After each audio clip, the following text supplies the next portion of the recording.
Greetings people, welcome to a series for teenagers, young adults and anyone who wants to give their brains a stretch. Make sure to give this video a thumbs up if you like it, and remember to click subscribe and the notification bell so you can stay up to date.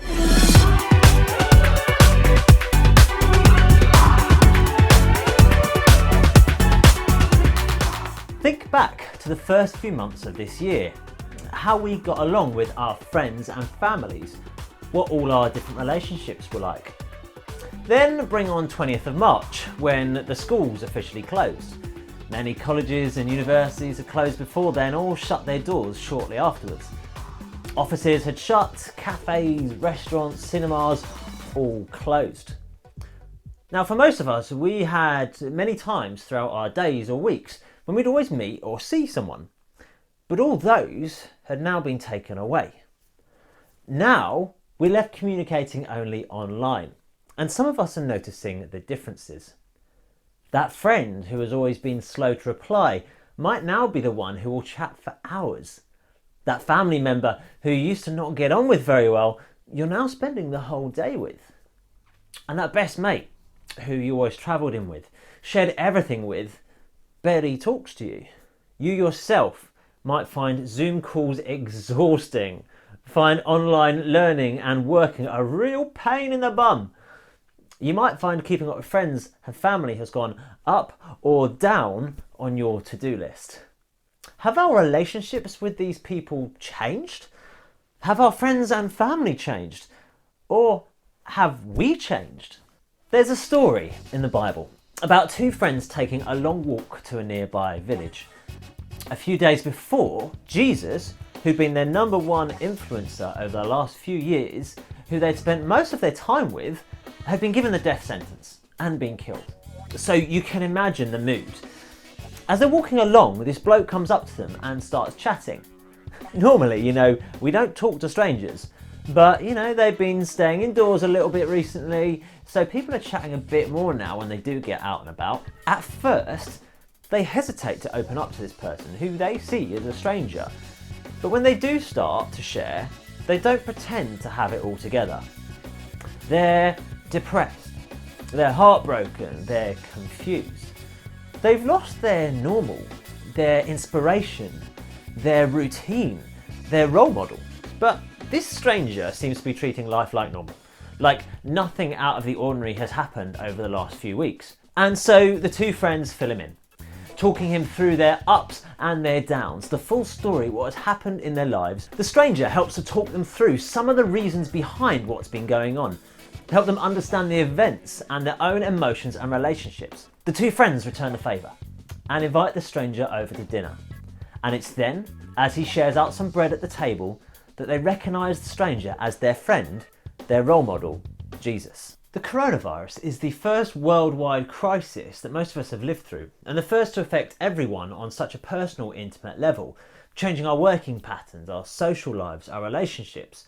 It's affecting all of our lives, whether we notice it or not. We might be thinking better or worse about our own place and worth, or the place and worth of our family and friends.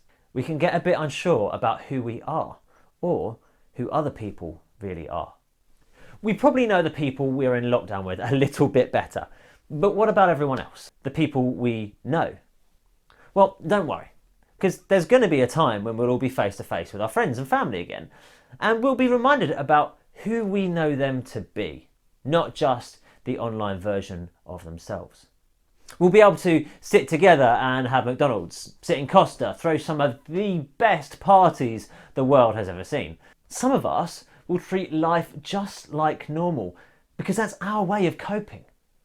Some of us will need to talk through what we've been feeling and seeing, but we'll still be the same people, even if the world has changed. But perhaps you can make that effort to reach out a little bit earlier. Find the friends who are feeling down and listen, reassure. If you're not feeling great yourself, then share that with someone who can be trusted. Let them listen to you and reassure you. This is good news. This is what can give people hope when people are walking down a path that feels different to normal. Whether in this story that I talked about you're one of the friends, or whether you're the stranger, Why not meet someone on the road today?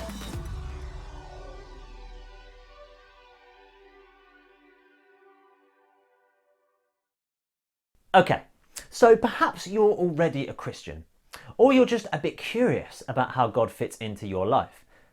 For me, the Road to Emmaus story is about how God is with us all the time. We can't really say why the two apostles didn't recognise Jesus, but we are told in the Bible passage that they were kept from recognising him. What this allowed them to do is to talk with Jesus about how they were feeling, to share their story.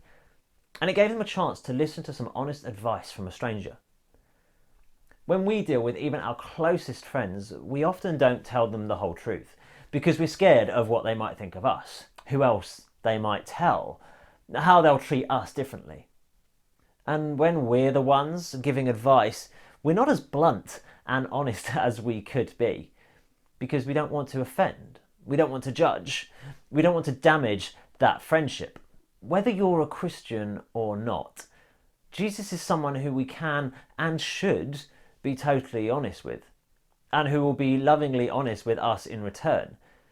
But in order to recognise him, we should get to know him better and actually have conversations with God, even if God does seem like a stranger right now.